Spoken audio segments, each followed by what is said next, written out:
2021 F-150 tailgate bed extender. Video, we're going to see if the tailgate extender actually works on the 2021 model. I've been reading in some of the forums and some people have been asking me if the 2020 tailgate extender will fit on the 2021 truck. This has the spray-in bed liner on this vehicle. Now, there's a lot of the 2215 and 2020s, they didn't even offer the tailgate extender with the spray-in bed liner. I think some of it had to do with the thickness of the bed liner interfering with this closing properly. And also, in the 2021, we have the Power Onboard here. This is the one with the 7.2 kilowatts. So we're going to see if when this is installed, this bed liner, does it interfere with that, and can we make it work with this? I purchased this recently, this 2021 extender, in the hopes that it will work. I think it's going to work, and we're going to find out. So let's get going.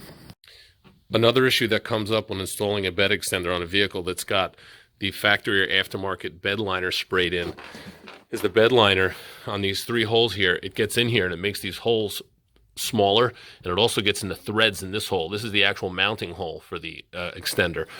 On these, you can just kind of force, or kind of not force, you can kind of tap these in and get these to work. I already tried it a little bit, and I was able to get these to go in. The other problem is these holes here, you need to get these inserts in. These inserts have these little tabs on them.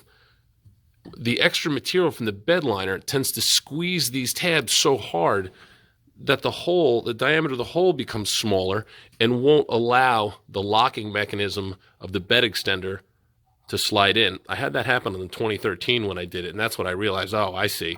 So what you really got to do is you have to remove some of this material here, clean these threads, remove some of the material here. That's on both sides. This way, when you open your bed extender, you'll actually be able to secure it in the open or closed position by opening and closing these tabs. So what we're going to do is we're going to try to clean those out. You could use a file, you could use a knife, you could use a razor knife. I think I'm going to use a little Dremel tool and try to clean some of this stuff out. You don't want to be too aggressive or you're going to take a lot of paint off. I'll probably wind up losing some paint, and I'll just have to use some touch-up to prevent rust further down the road. So I'm going to go ahead and clean those holes out and see if we can get these inserts for the locking pins to sit in there appropriately. Okay, well, I did clean out the holes, and I realized that it's not going to rust because the 2021 is an aluminum bed. So that works. That's good. I might still touch it up anyway, but I don't really see the need. I tried clearing them out with a file, but that got old quick. That Rhino liner, or that spray-in bed liner, whatever Ford uses, is a good product. That did not come out easy. So I wound up bailing on the file, and I went with a Dremel tool and a little stone bit. So that worked out well. They're pretty clean. Got this side over here. Pretty clean, pretty clean. And I think these inserts are going to fit in a lot better now. So I'm going to pop those in with wow, those go in almost without a hammer. Even wow, I was able to get that in without a hammer. That's great. So now I know that'll fit. I was going to use this soft mallet. Wow, that's great. Okay, so I'm going to insert those, and we'll see what the next move is. So those inserts went in really nice, actually, after I ground those out. They just popped right in. I was able to get them in by hand, and then I just tapped them with the soft lumpy and got them in.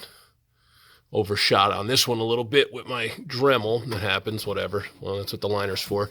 But so these mounting screws with the Torx bits, I was able to get those in and started by hand with a little effort and break through the liner. So I was able to get those down and going on both sides just to clear out the threads prior to actually installing it.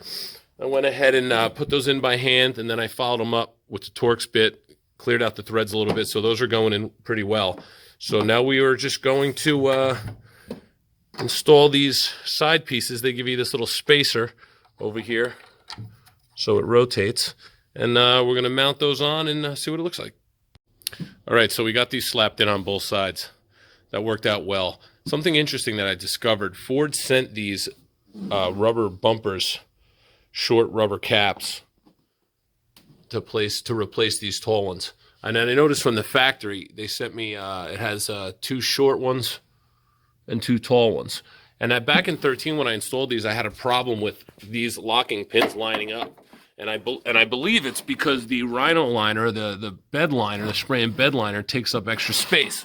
So when you have the long stoppers on the bottom inside the spray and bed liner, these pins don't lock in. And when you have the short ones here that come down, and the short one lands on the 2021's workspace, I guess it's so short that it doesn't lock here either. So what I did is I didn't even really need the spares they did. What I did is I reversed it. Over here you'll see short stoppers, over here tall stoppers. So with the tall stoppers on the top when it's in, and the little ones down here, these short ones, they make up the difference for the increased thickness of the bed liner. And now you can see that goes right in. That goes right in. So that works well. I didn't really have to force it. That goes well. Pull it out, flip it over, and now that you have the longer bumpers on the workspace side, it takes up space, and now that goes right in. So that is something interesting. I guess Ford came up with a solution for the bed liner. I didn't realize that. Like I said, the last time I did this was 2013, and I wound up just taking these things all together and just dealing with it for 7 years, or 8 years until I got this one. So that's something you got to do. Just switch the stoppers, and they seem to work. All right, so they're in. They seem to be working appropriately. This comes out, goes in, no problem. Oh, we paid for a tailgate step. Might as well use it.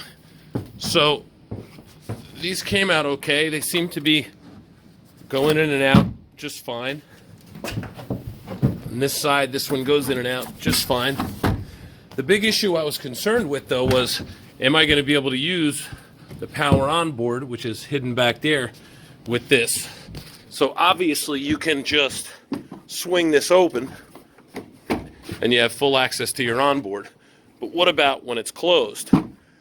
That's too tight.